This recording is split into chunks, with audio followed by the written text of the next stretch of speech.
Mafia Atiq Ahmad, जिससे कि एक समय था जब पूरा देश कांपता था, और उसके बेटे का इनकाउंटर कर देना ये बहुत मुश्किल था, और ये मुश्किल काम को आसान कर दिया है एसटीएफ के एडीजी अमिताभ यश ने।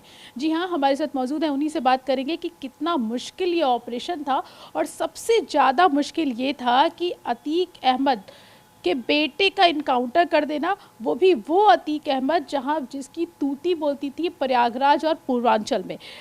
अमिताभ जी, कितना मुश्किल था, क्योंकि बहुत सारी टीमें लगी हुई थी, पुलिस भी लगी हुई थी, एसटीएफ भी लगी हुई थी, और भी बहुत सारी एजेंसी लगी हुई थी। बहुत मुश्किल था।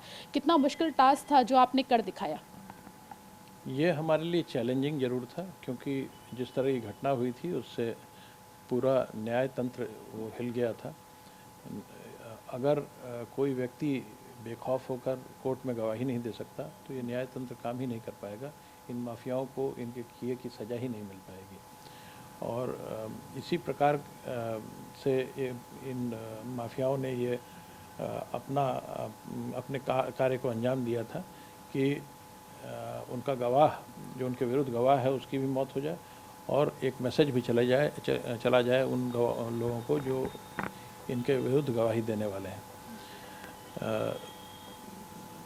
इसलिए चैलेंजिंग था, क्योंकि इस गिरोह के ट्रेमेंडस रिसोर्सेज हैं, फाइनेंशियल क्लाउड भी बहुत है, पैसे की कोई कमी नहीं है, पूरे देश में छिपने के स्थान हैं, बहुत सारे लोग हैं जो इनसे जुड़े हुए हैं पूरे देश में। और इन 50 दिनों में हम लगभग हर स्टेट को एसटीएफ ने खंगाल डाला, जहाँ भी इनपुट्स मिले, जहाँ भी जानकारी मिली। तो और फाइनली कई जगह हमारे नियर मिसेस हुए, लेकिन फाइनली एसटीएफ ने इन्हें ट्रैक डाउन कर लिया और झांसी में घेर लिया। माफिया को पकड़ना तो एक बार फिर भी आसान हो जाता है, लेकिन वो माफिया जिसको राजनीति में भी संरक्षण प्राप्त हो और जो राजनीति का भी दिग्गज हो, तो ऐसे में जब दोनों चीज़ें एक साथ मिलती हैं तो ऑपरेशन और कितना मुश्किल हो जाता है।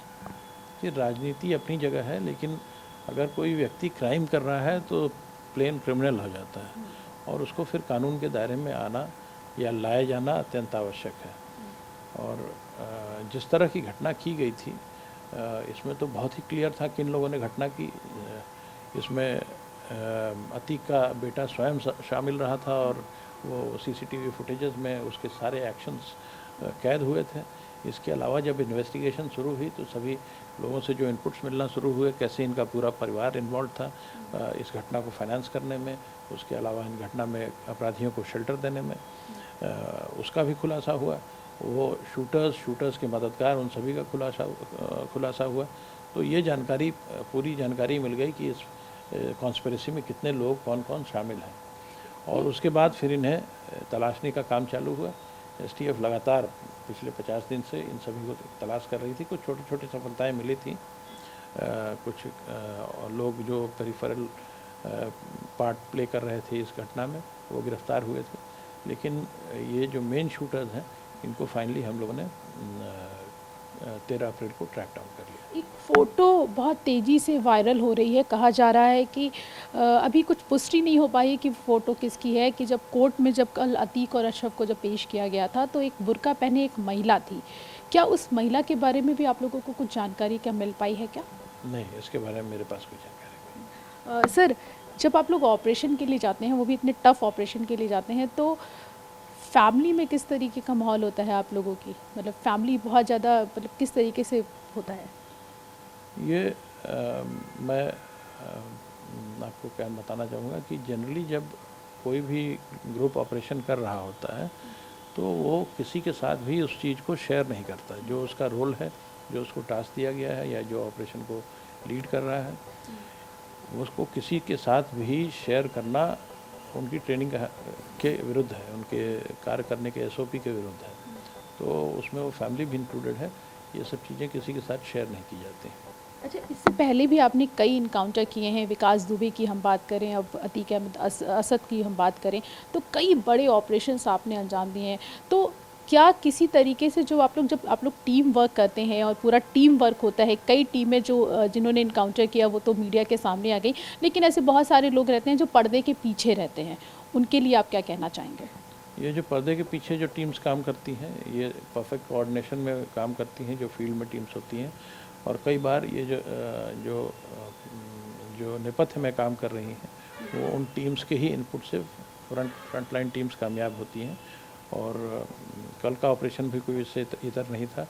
जो जितनी बड़ी टीम बाहर थी, उससे बड़ी टीम यहाँ हेडक्वार्टर्स में डिटेल कई चीज़ों का एनालिसिस कर रही थी, ह्यूमन इंट को मैनेज कर रही थी, टेक इंट प्राप्त करने की कोशिश कर रही थी। तो उनका काम भी उतना ही महत्वपूर्ण है जो फ्रंट लाइन टीम्स का है।